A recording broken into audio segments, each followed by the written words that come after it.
지금 이 시간쯤 되면 조금 이제 서서히 졸리기 시작하시죠? 우리 성가대가 우리를 깨웠습니다. 우리 평화인사 나누기 전에 좀 몸 좀 한번 풀어봅시다. 좀 몸 좀 푸세요. 이제 다리도 한번 좀, 다리도 뻗으세요. 좀 뻗어. 네. 뻗어 보시고, 좀 이렇게 흔들어 보시고. 네. 제가 설교 말씀을 아무리 잘 전해도 여러분이 조시면 아무 소용이 없지 않습니까? 예. 졸지 않도록 몸을 한번 좀 풀어보시고, 한번 좀 두드려 보시기 바랍니다. 그리고 옆 사람과 함께 인사를 나눕시다. 평화의 인사를 나눕시다. 평화를 빕니다. 눈을 마주치면서 평화를 빕니다. 여러분의 평화를 빕니다.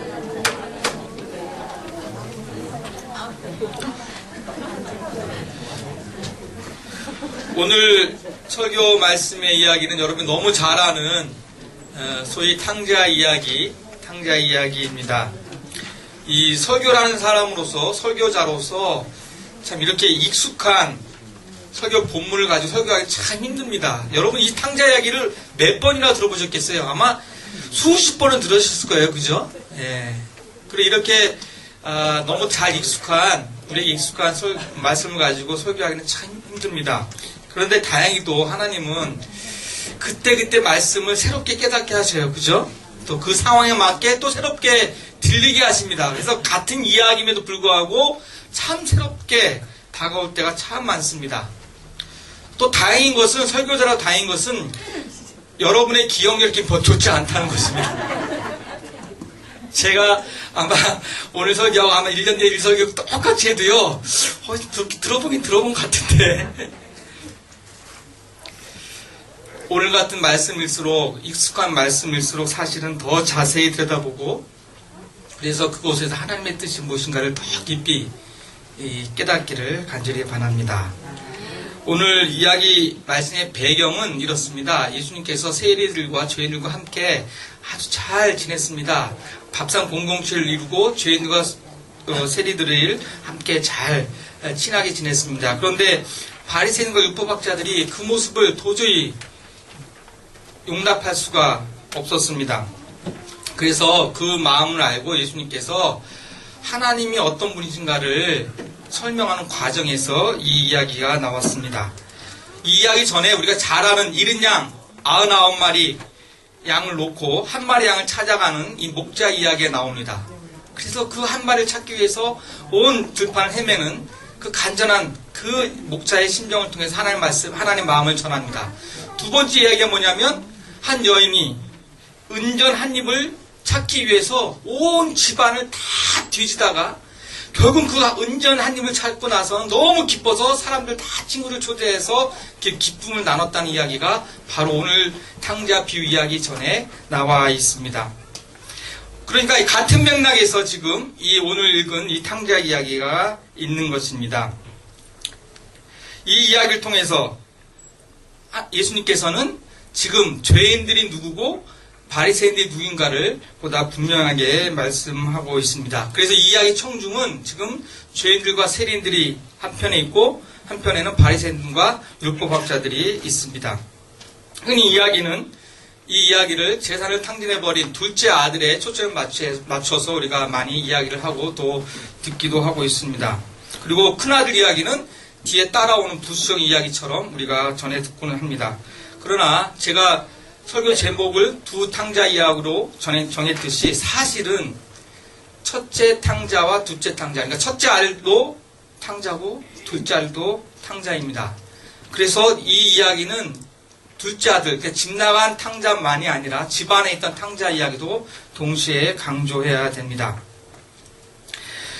작은 아들은 소위 죄인들, 그 다음에 세리들, 이런 사람들, 눈에 보이는 그러한 죄인들, 세리들, 이런 사람을 상징하고 있다면 집 안에 있던 이 큰아들은 자기는 잘못한 것이 아무것도 없고 자신의 일을 잘 감당하고 있지만 하나님의 아버지에 대해서 하나님에 대해 잘못 생각하고 있는 이 바리새인들과 율법학자들을 지금 상징하고 있는 것입니다. 오늘 우리에게 이 말씀 적용한다면 둘째 아들은 아마도 우리의 옛날 하나님을 만나기 전에 우리의 모습이고 첫째 아들의 모습은 지금 하나님 안에 있다고 하면서도 하나님과의 깊은 사랑의 관계를 나누지 못하고 있는 우리의 모습을 비유하고 있다고도 생각할 수가 있습니다. 그래서 오늘 말씀을 통해서 내 안에 첫째 아들의 모습이 있는지 아니면 둘째 아들의 모습이 있는지 잘 살펴보면서 하나님 앞으로 다시 나아가는 그러한 은혜가 있기를 간절히 바랍니다. 먼저 작은 아들 탕자의 모습을 살펴보겠습니다. 이 작은 아들 탕자의 모습을 몇 가지 정리할 수 있는데, 첫 번째 모습은 하나님의 은혜와 사랑을 버리고 떠난, 하나님을 버리고 떠난 사람들의 모습입니다. 작은 아들이 재산을 요구했습니다. 사실 재산을 요구한 건 그게 잘못된 것이 아닙니다. 어차피 아버지로부터 받을 재산이었습니다. 문제는 그 재산을 가지고 하나님의 집, 아버지 집을 떠났다는 것입니다. 거기서부터 둘째 아들의 잘못이 시작된 것입니다. 하나님을 떠나고 있는, 하나님을 떠난 상태, 하나님을 떠나기로 마음먹은 것, 그것이 바로 둘째 아들의 잘못입니다. 두 번째, 둘째 아들의 잘못은 하나님께서 주신 그 놀라운 재산, 능력 또는 분깃이라고 얘기하는 그 모든 것들을 잘못 사용한 데 있습니다. 둘째 아들은 자신의 기쁨을 위해서, 자신의 즐거움을 위해서, 자신의 쾌락을 위해서, 자신의 이익을 위해서 다 소진해 버렸습니다. 하나님의 것을 마치 자신의 것인 양 마음대로 사용해 버렸습니다. 인생을 허비한 것입니다. 방탕한 삶을 사는 것입니다. 그것이 두 번째 잘못된 모습입니다. 세 번째, 둘째 아들의 모습이 어떻게 됐습니까? 그래서 삶이 완전히 피폐해졌습니다. 하나님과 우리가 관계가 떨어져 버렸을 때, 하나님으로부터 우리가 멀리 떨어졌을 때 우리의 영적인 삶, 우리의 영혼의 삶, 우리의 심령이 메마르고 건조하고 영혼이 피폐해진다는 것을 보여주고 있는 것입니다. 혹시 저와 여러분이 지금 하나님과 관계에서 멀리 떨어져 있어서 혹시 영혼이 피폐하고 있지는 않습니까? 혹시 건조하고 영적으로 메마른 삶을 살고는 있지 않습니까? 오늘 비유에 보면 이 둘째 아들은 결국에는 돼지 치는 종의 모습까지 전락합니다. 여러분, 이스라엘에서요, 돼지 치는 것은요, 정말 가장 비천하고 비천한 종의 모습입니다. 여러분, 돼지는요, 이스라엘 사람들이 아주 경멸하는 그러한 동물 중에 하나였습니다. 그러한 돼지를 치는 종으로 전락했다라는 것은 지금 이 둘째 아들이 아들로서의 자기가 갖고 있었던 모든 특권과 권위와 지위, 이 모든 것들을 다 잃어버리고 정말 세상에도 가장 비천하고 가장 더러운 그러한 사람으로 전락해버렸다라는 것을 상징하고 있는 것입니다. 우리가 하나님의 아들인데, 우리가 하나님의 자녀인데, 그런데 실제 삶 속에서는 그 하나님의 자녀로서의 그 아름다운 지위, 그 특권과 그 놀라운 모습을 다 잃어버리고 지금 저 세상에서 비천한 사람의 모습으로 살아가고 있지 않는가? 우리가 갖고 있는 놀라운 하나님께 주신 풍요로움은 다 잃어버리고 정말 빈곤한 삶을 영적으로 살고 있는 것은 아닌가? 우리 이 둘째 아들의 모습을 통해서 돌아봐야 됩니다. 그런데 이 둘째 아들의 위대함이 나타납니다. 둘째 아들은 하나님께로 돌아옵니다. 하나님의 사랑을 기억하고 하나님의 풍요로움을 기억하고 돌아옵니다. 그리고 그는 다시 아버지 품에 안겼습니다. 이것이 집 나간 탕자의 위대한 결정입니다. 그래서 집으로 돌아온 탕자는 집을 떠나기 전에 그 둘째 아들과 전혀 다른 모습으로 변화됩니다.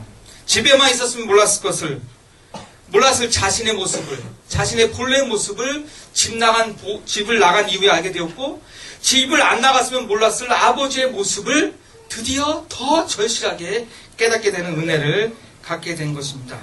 내 아버지 집에는 양식이 풍부한 풍분이 얼마나 많던가. 드디어 아버지를 알아채는 것입니다. 사실 저와 여러분이 그런 사람들입니다. 우리가 하나님의 집을 떠나 있을 때, 하나님과의 관계가 없었을 때 우리가 하나님을 제대로 몰랐던 사람들입니다.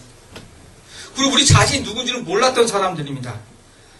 그래서 집을 떠난 아들처럼 방황했고 방탕했습니다. 그래서 굶주려 봤습니다. 목말라 봤습니다. 그리고 세상에 기쁨과 즐거움이 다인 줄 알고 거기에 매달려 달려갔던 사람들입니다. 그런데 우리는 다행히도 하나님의 은혜로 하나님께 돌아와 있는 사람들입니다. 그래서 이제는 하나님이 누구신지, 내가 누구인지를 분명하게 알게 되었습니다. 하나님께서 우리를 용납해 주셨고 우리를 받아주셨습니다. 우리가 잘나서 또는 우리가 잘해서 그런 것이 아닙니다. 우리가 죄인 되었을 때 하나님께서 받아주셨기 때문에 우리 같은 탕자를 하나님께서 품어주셨기 때문에 가능했던 것입니다.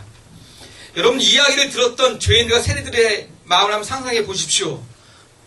이야기를 했을 때 죄인들과 세리들은 너무 기뻤을 것입니다. 아, 바로 저 둘째 아들이 우리 같은 사람이야. 우리 같은 죄인들을 하나님께서 받아주신 거야. 바로 예수님의 저 이야기는 우리가 어떤 사람인지를 얘기하고 있는 거야. 아, 하나님 감사합니다. 하나님 은혜롭습니다. 하나님 은혜 감사합니다. 이렇게 지금 이 비유를 죄인들은 감사히 듣고 있었습니다. 이제 두 번째 탕자 이야기를 봅시다. 큰아들의 모습입니다. 어느 날 밭에서 열심히 일을 하고 돌아왔습니다. 지친 몸으로 집으로 돌아왔는데 집안에 이상한 소리가 납니다. 잔치 소리가 났습니다. 종에게 물어봤습니다. 그랬더니 자기 동생이 돌아왔다는 것입니다. 모든 재산을 갖고 다 집을 나가서 모든 재산을 다 탕진해버렸다는 그 동생이 돌아왔다는 것입니다. 그런데 아버지가 그를 위해서 잔치를 벌인다는 것입니다. 큰아들의 반응은 화가 났습니다. 어쩌면 이 큰아들의 화가 난 것은 당연해 보입니다. 이 비유를 통해서 예수님은 우리에게 이 큰 탕자, 큰아들 탕자의 심보를 드러내려고 합니다. 이 집안에 있던 탕자, 큰아들 탕자의 첫 번째 잘못은 무엇입니까? 첫 번째 잘못은 돌아온 죄인, 용서를 구하는 죄인을 용납하지 않는 것입니다. 아버지가 받아들인 동생을 자신의 판단으로 용납하지 않고 오히려 분을 품고 있는 것입니다. 자신의 동생인데 죽지 않고 살아 돌아온 것만으로도 기뻐해야 할 텐데 화를 냅니다. 주님께서는 이렇게 말씀하셨습니다. 죄인 한 사람만 회개하고 돌아와도 하늘의 천사가 다 기뻐하고 있다. 이런 말씀을 이 비유 앞에 하셨습니다. 그럼에도 불구하고 형은 기뻐하지 않습니다. 이 모습은 바로 이 이야기를 듣고 있는 바리새인들, 율법 학자들을 지칭해서 비유해서 하고 있는 이야기입니다. 그들은 죄인들이 예수님으로 말미암아 변화되는 걸 싫어했습니다. 그들은 영원한 죄인으로 남기를 바랬습니다. 그들과 함께하는 예수님도 미웠습니다. 왜냐하면 그래야 자신이 더 의롭다는 것을 더 드러내야 하기 때문에, 드러낼 수 있기 때문에 죄인을 미워하는 것입니다. 우리 기독교인들이 이 부분에도 아주 우리 조심해야 합니다. 많은 기독교인들이 자신들은 구원받았다 믿고 남은 쉽게 정죄하는 사람들이 있습니다. 그래서 예수 천당, 불신지옥 이란 말을 너무도 쉽게 외치고 다닙니다. 또는 가난하고 약하고 사회적으로 힘없는 사람들을 무시하는 기독교인들이 참 많이 있습니다. 이런 기독교인들, 바로 집안에 있던 큰아들 탕자와 같은 잘못을 저지르고 있는 사람들입니다. 근데 하나님은 이렇게 말씀하십니다. 아니다! 내 동생은 죽었다 살아났고 잃었다가 찾으니 마땅히 기뻐해야 한다. 여러분들 세교 우리 교회 등록하고 또 새로운 신앙을 갖고 우리 주민공동체 안에서 함께 한 식구로 살아가는 것 여러분 기쁘시죠? 예. 근데 조금 더 기뻐해 주세요. 지금보다 조금만 더 좀 기뻐해 주세요. 예. 여기 세교우들 많이 있습니다. 그리고 돌아온 교우도 있습니다. 앞으로 돌아올 교우들도 있어요. 정말 기뻐해 주셔야 됩니다. 여러분들 정말 받아들여 줘야 돼요. 예? 옛 모습, 옛 생각을 다 버리시고 그들을 주님의 공동체로 사랑으로 받아줘야 됩니다. 하늘나라가 기뻐하고 있어요. 하늘의 잔치가 벌어지고 있습니다. 여러분들 세교가 나와서 주민공동체 안에 머물 때 여러분들이 정말 기쁨으로 송아지는 못 잡아도 돼지 한 마리는 좀 잡아주시기 바랍니다.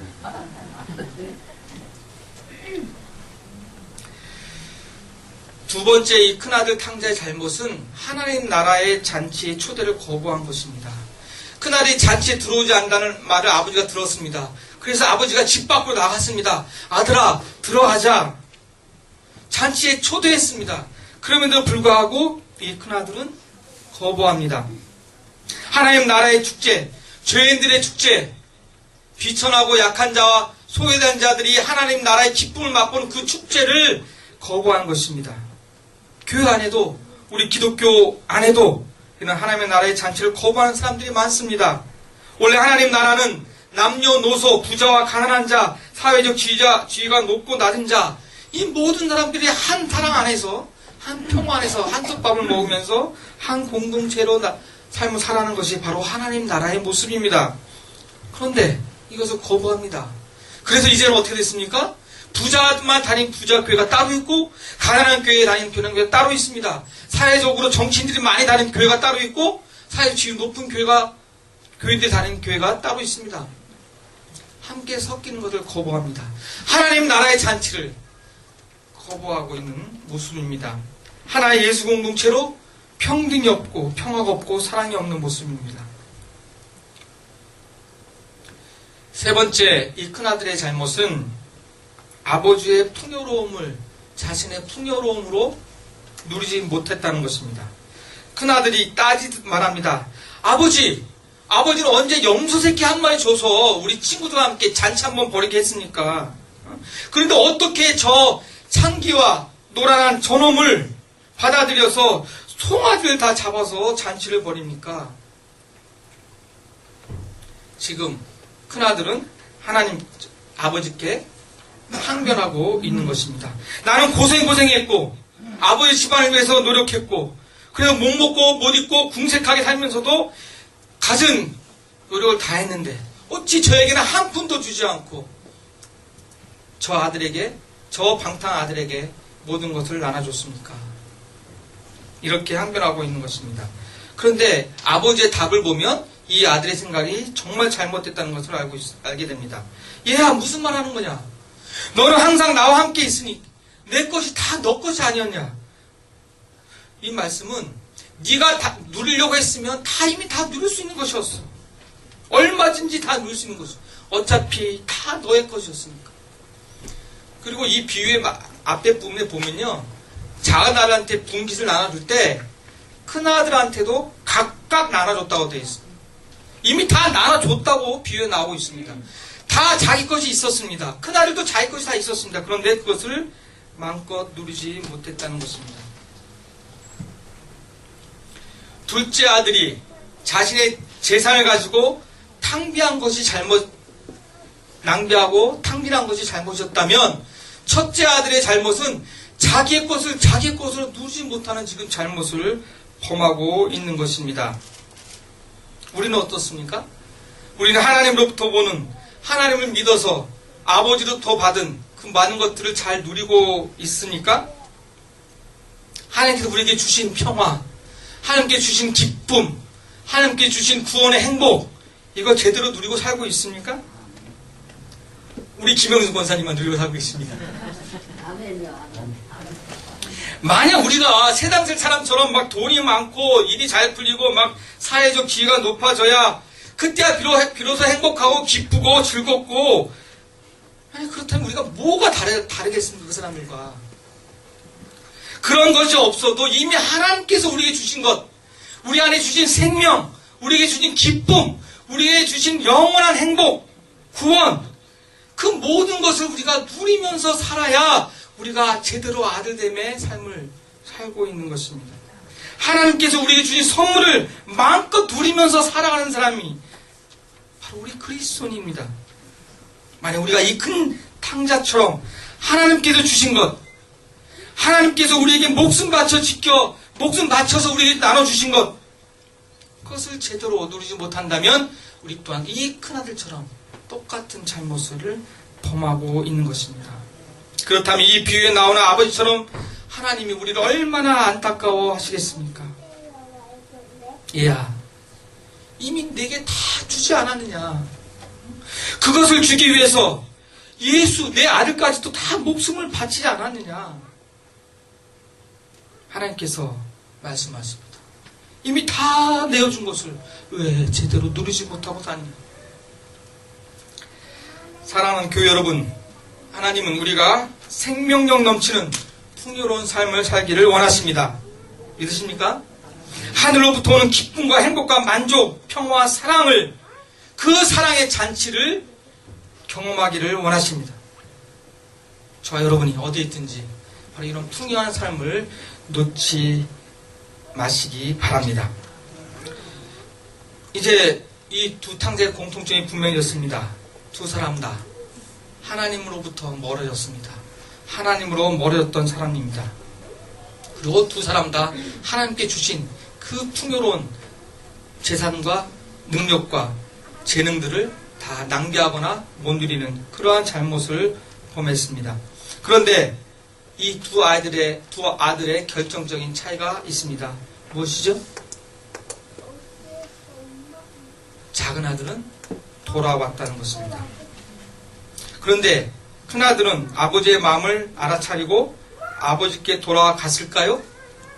아니면 계속 고집해서 자기 고집대로 집 밖에서 분을 삼키고 있을까요?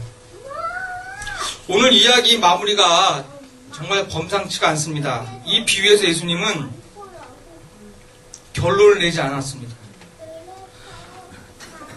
우리가 즐거워 기뻐한 것이 마땅하다 이렇게 아버지가 얘기했는데 큰아들이 그 말에 대해서 어떻게 반응했는지 비유에는 결론이 나와 있지 않습니다. 결말을 열어놓았습니다. 오픈 엔딩입니다. 예수님 그렇게 비유를 끝내버렸습니다. 왜? 왜 그랬을까? 과연 큰아들은 작은 아들처럼 아버지의 말을 듣고 돌아왔을까요? 이렇게 결말을 내리지 않는 것은 그 결말은 우리에게 달렸다라는 것입니다. 우리의 삶에 달렸다는 것입니다. 이 이야기를 마치고 바리새인들과 율법학자들을 향해서 이 무언의 눈빛으로 쳐다봤을 것 같습니다. 침묵으로 가만 그들을 쳐다보고 계셨을 것 같아요. 그리고 속으로 이렇게 말씀하신 것 같습니다. 바리새인들, 율법학자 여러분 어떻게 반응하겠습니까? 어떻게 행동하겠습니까? 거부하겠습니까? 아니면 동의하고 이제 새롭게 살겠습니까? 아마 예수님은 이 비유를 말씀하시고 그들을 바라보시면서 말없이 그들의 마음을 듣기를 원하신 것 같습니다. 사랑하는 주민교회 교우 여러분, 우리는 이 이야기의 결말을 어떻게 이어가야 할까요? 오늘 우리가 큰아이처럼 생활하고 있다면 아버지의 집, 기독교인이고 교회에 다니지만 여전히 하나님 관계에서 서먹서먹한 관계, 멀어진 관계로 살아가고 있다면 더 늦기 전에 돌아가야 됩니다. 돌아가서 하나님께 주신 풍요로운 삶을, 생명이 넘치는 삶을 살아가야 됩니다. 우리는 그리스도로 말미암아 하나님께 돌아갈 수 있는 그런 은총을 받았습니다. 그리스도의 고난과 희생 덕분으로 우리는 하나님께 나아갈 수 있게 되었습니다. 그래서 예수 그리스도를 힘입어서 하나님 품으로 돌아가야 됩니다. 그리스도의 거룩한 피, 거룩한 희생을 힘입어서 우리는 아버지의 품으로 나아가야 됩니다. 이 찬양 아십니까? 보혈을 지나 하나님 품으로, 보혈을 지나 아버지 품으로, 보혈을 지나 하나님 품으로 한 걸음씩 나가네. 다같이 보혈을 지나 하나님 품으로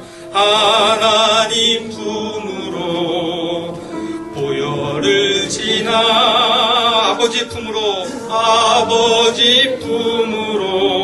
보혈을 지나 하나님 품으로 한 걸음씩 나가네. 한 걸음씩 나가네. 우리의 마음이 낙심되고 우리의 영혼이 피폐해졌을 때, 우리 주민 공동체가 힘없고 우리 주민 공동체가 약해졌을 때, 지금도 촉촉한 가슴으로 우리를 기다리고 계시는 그분께 돌아가야 됩니다. 그 하나님께 우리는 아버지 제가 돌아왔습니다. 저를 품어 주십시오. 감히 아버지의 아들이라고 말할 자격이 없습니다. 그러나 저를 받아주십시오 라고 고백해야 됩니다. 사랑하는 교회 여러분, 우리가 아버지께 돌아가기 위해서 세 가지를 꼭 기억해야 됩니다. 첫 번째, 하나님은 우리를 깊이 사랑하시는 어버이시다라는 것을 잊지 마시기 바랍니다. 여러분, 하나님의 사랑을 믿으시죠? 하나님의 사랑을 느끼십니까? 우리가 죄인 되었을 때, 우리가 방탕으로 떠났을 때, 그리고 돌아왔을 때 받아줬던 그 하나님의 사랑을 다시 한번 기억하시기 바랍니다. 우리 하나님은 우리의 어버이십니다. 두 번째로, 아버지 집, 하나님의 집은 풍요로운 집이라는 것을 기억하시기 바랍니다. 둘째, 탕자는 주업 열매조차 없어 굶주렸습니다. 그럴 때 그 아버지 집의 풍요로움을 기억했습니다. 여러분, 아버지 집의 풍요로움을 기억하시고, 그때 누렸던 그 행복함을 기억하시고, 그때 누렸던 그 자유와 그 평화와 그 사랑을 다시 한번 기억하시고 아버지 품으로 돌아가시기 바랍니다. 세 번째로, 하나님은 우리를 사랑하실 뿐만이 아니라 우리를 지금 기다리고 계신다는 사실을 기억하십시오. 하나님은 우리를 돌아오기를 손꼽아 기다리시는 분입니다.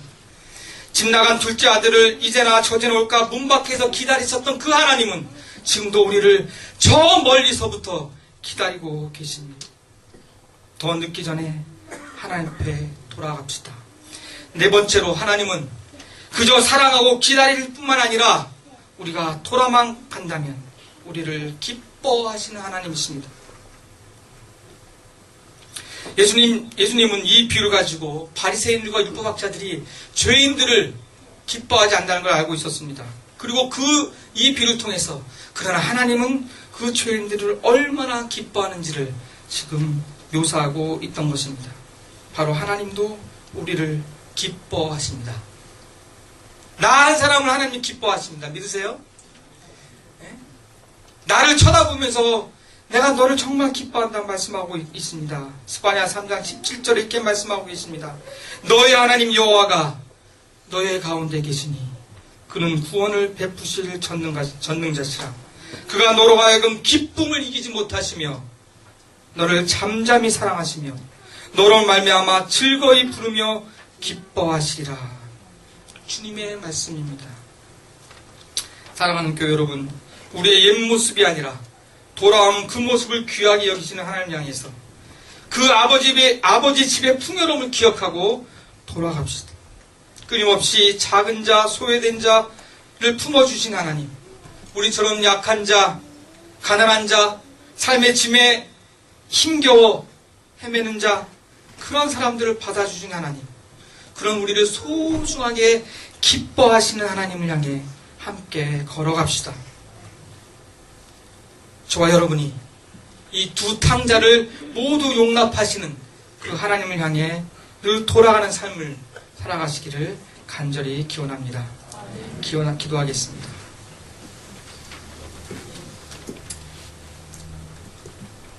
하나님이 우리의 어버이 되어 주셔서 참으로 감사합니다. 하나님, 우리를 하여금 돌아갈 수 있는, 언제라도 돌아갈 수 있는 우리의 품이 되어 주셔서 감사합니다. 그 사랑의 품, 그 은혜의 품에 저희가 늘 돌아가게 하시옵소서. 한 걸음 멀리 갔다면 두 걸음 돌아가게 하시옵소서. 한 발자국, 두 발자국 멀리 갔다면 세 발자국, 네 발자국 당신 품에 더 안기게 하시옵소서. 하나님, 우리는 기억합니다. 하나님 우리를 기뻐하신다는 것을 기억합니다. 하나님, 그렇기 때문에 우리가 실망하지 않고 나아가기를 원합니다. 하나님, 우리가 부족해도 우리 주민교회를 하나님께서 기뻐하는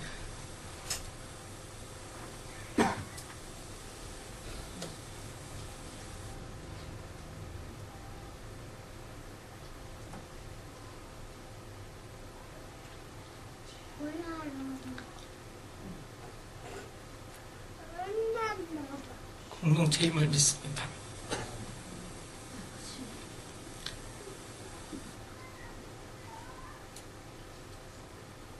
새롭게 당신 품으로, 당신 집으로 돌아가는 저희 주민교회가 되게 하나님께서 인도해 주시옵소서. 예수 그리스도의 이름으로 기도합니다.